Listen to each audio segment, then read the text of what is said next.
Welcome, today I'm showing how to activate Hey Google option into a TCL 30SE. First of all, open your Google application, this one. Then in the top right corner we got our Google account icon. Tap it and choose settings.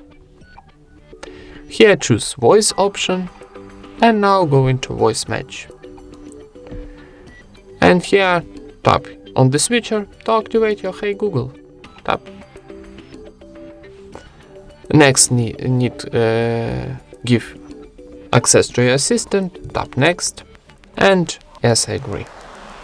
And now, how you can see, Hey Google is ready to use. Press continue. And that's it. Thank you for watching, leave thumbs up and subscribe to our channel.